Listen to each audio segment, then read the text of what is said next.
Welcome students to week number 3. Now, the last 2 weeks that we had were a lot of fun. We had some good times there, got to meet each other, planned a lot of fun things, but now it's going to get a lot more exciting and the speed is going to move a lot faster. So I hope you're ready. In this episode, we're going to explore the initial steps needed to start our company. A big part of those first steps is leadership, which just so happens to be the topic of this week's interview segment. So far, our discussions have largely been around deciding our product or service.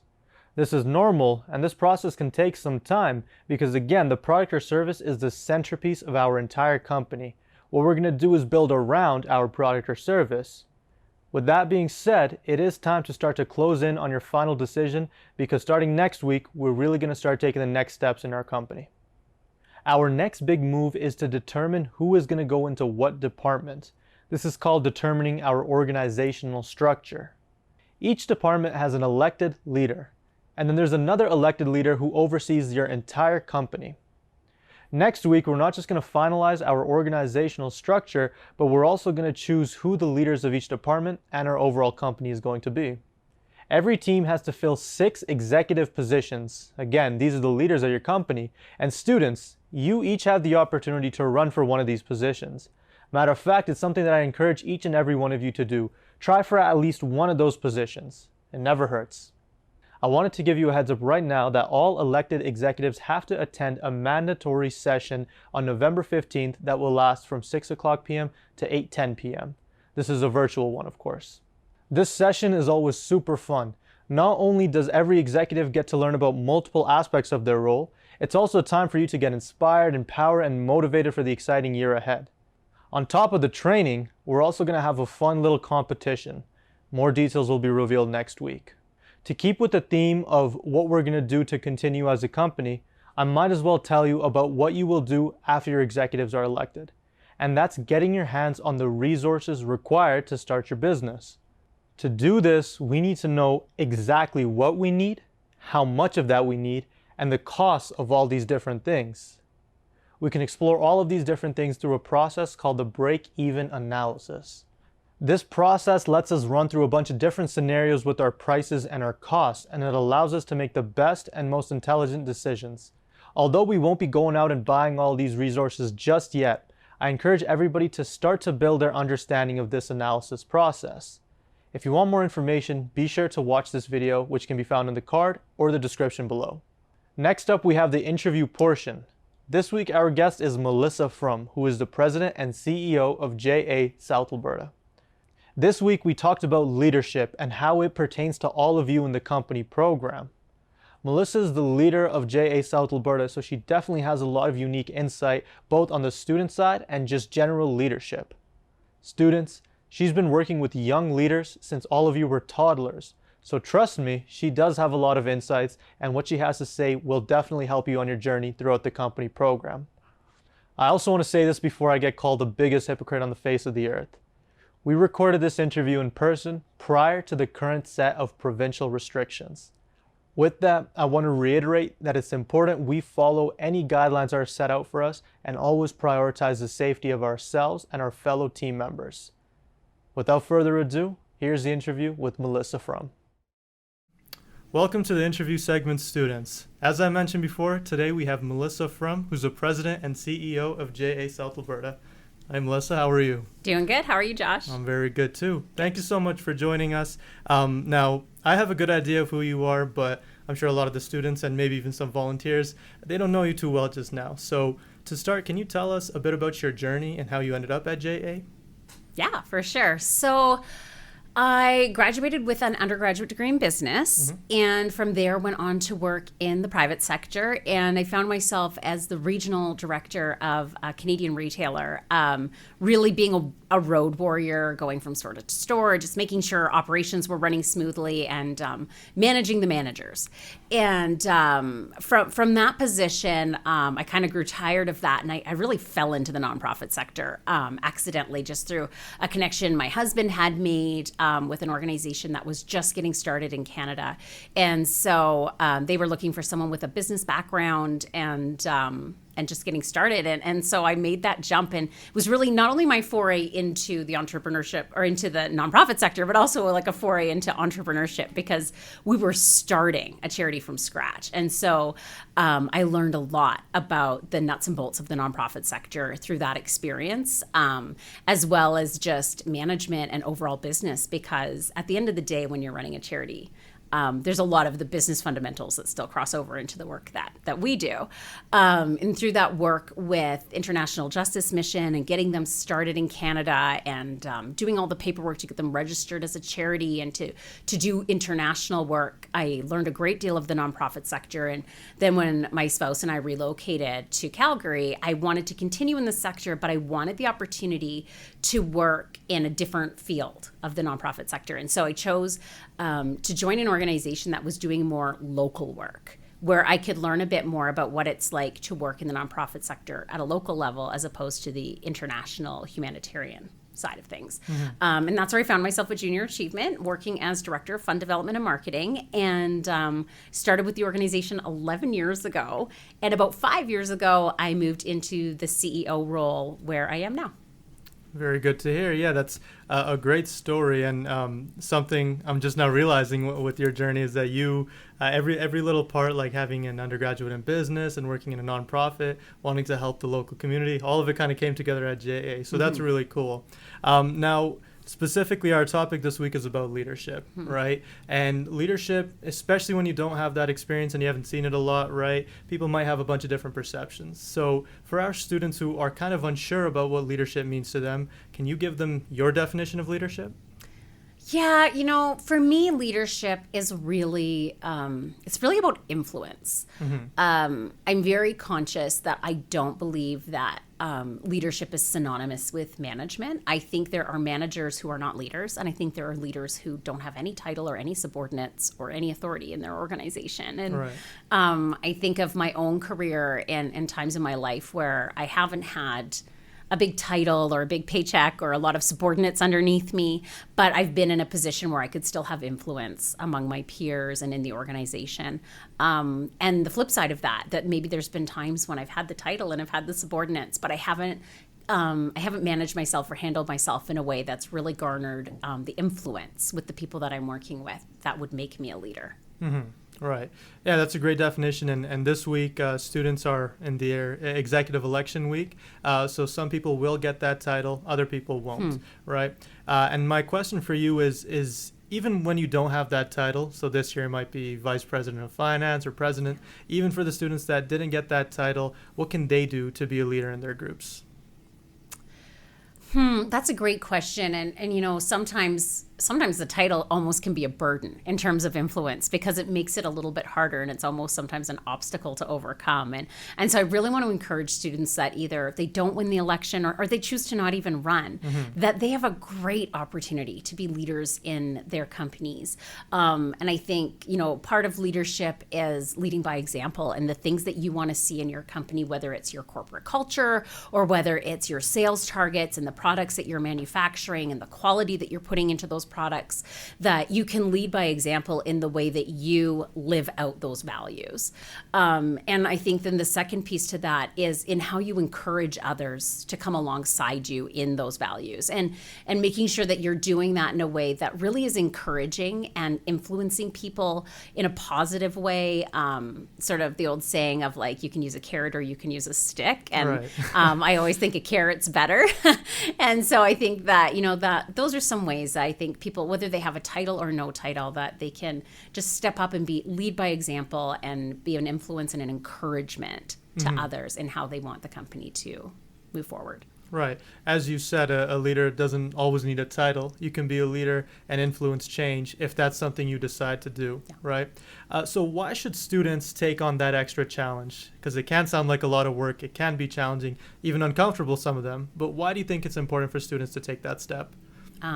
Like to be in the executive team? To be an executive leader, a formal one, or even an informal leader? Oh, gosh. I just think, leadership is one of those things.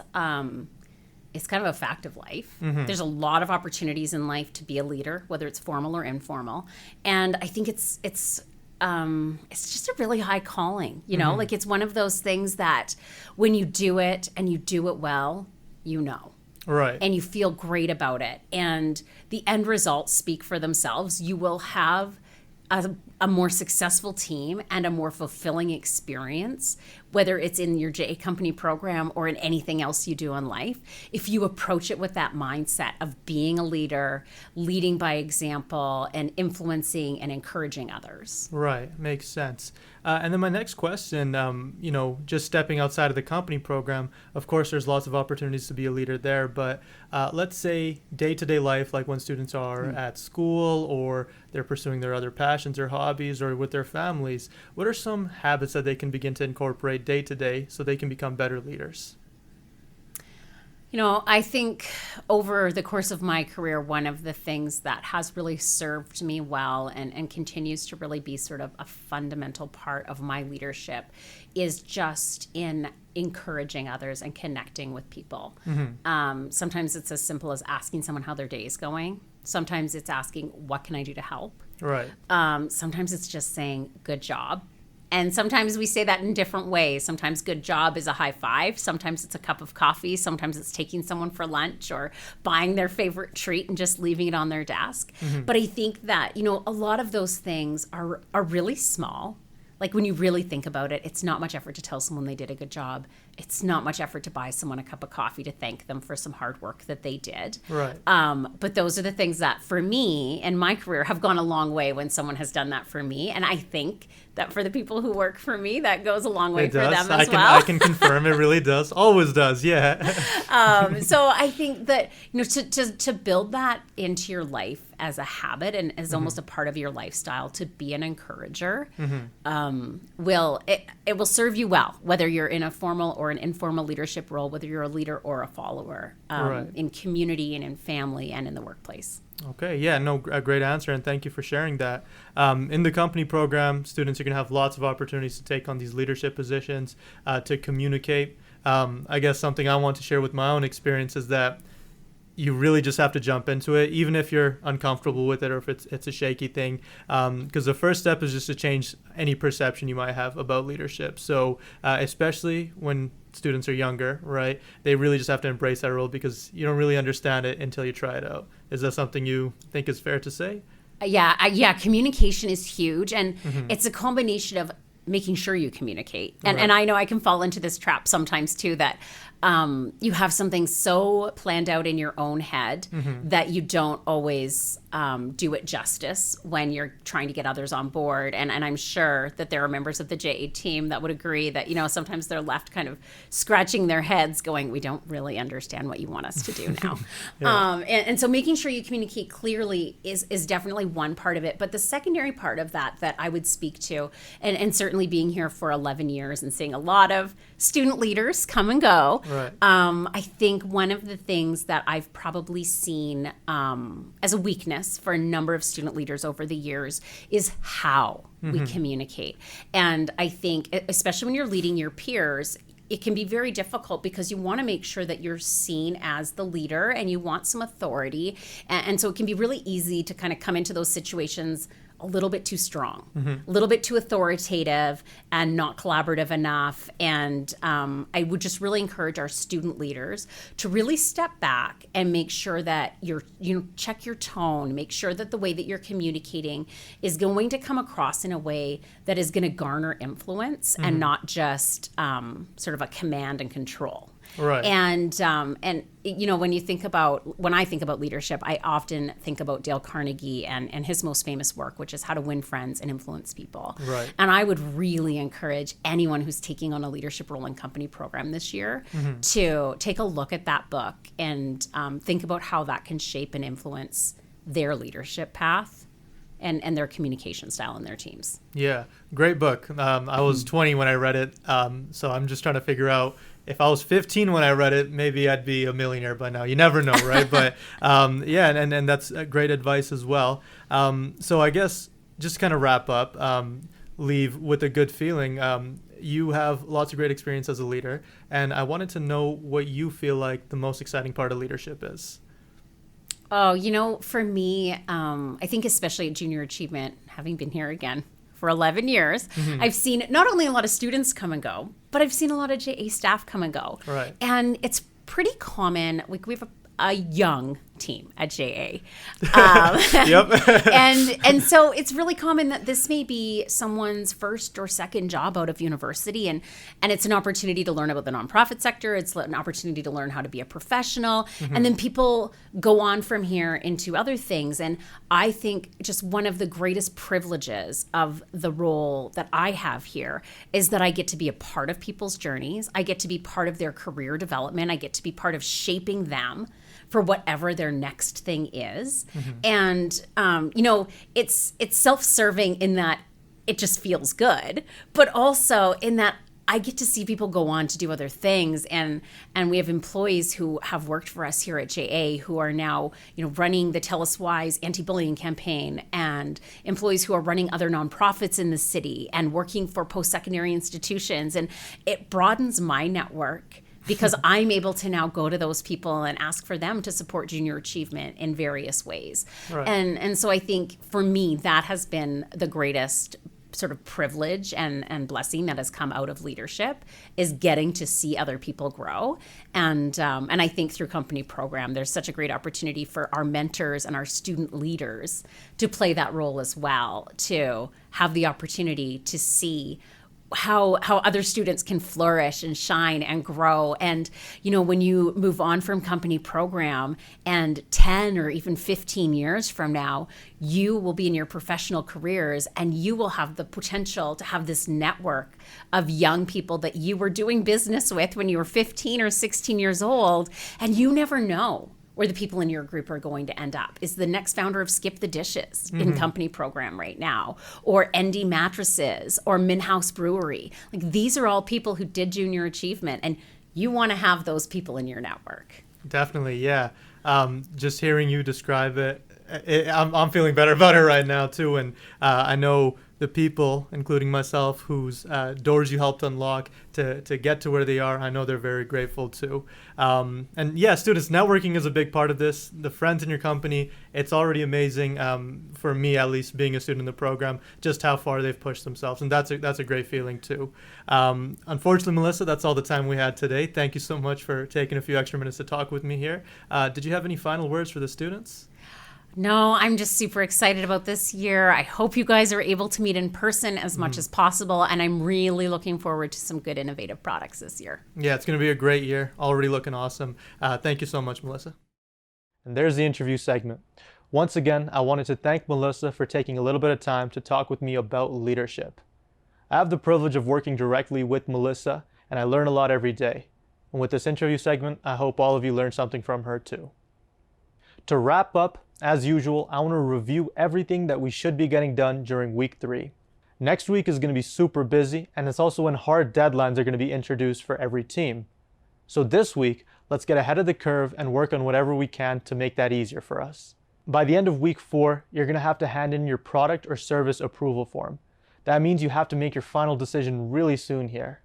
At the very least, I encourage every team to narrow down your ideas to at least 2 or 3 so your next week final decision process can be short and to the point. Also next week will be our executive elections. So research the different positions as well as the different departments and choose where you want to be placed. I would encourage everybody to think about what kinds of things they enjoy, think about what kinds of things you want to learn, and also in general why you joined the program. Knowing these things will help you determine which department or which position will be best suited for you. And once again, I encourage all of you to run. Don't be shy about it. Again, this is the 3rd time I'm saying it. It doesn't hurt to try. And lastly, I would encourage all of you to spend this week understanding what a break-even analysis is. Again, the next few weeks move really fast and we have a lot of different things to do, so just getting this out of the way now would be a good idea. And that's all I had for week 3. Students, I have to say that every year, this is one of the most exciting parts of the company program. Once you have your departments and your leaders, that's when the students really start to take their company into their own hands. I said at the start that the program is about to get a whole lot more exciting, and you're about to see what I mean very soon. I'll see you next week.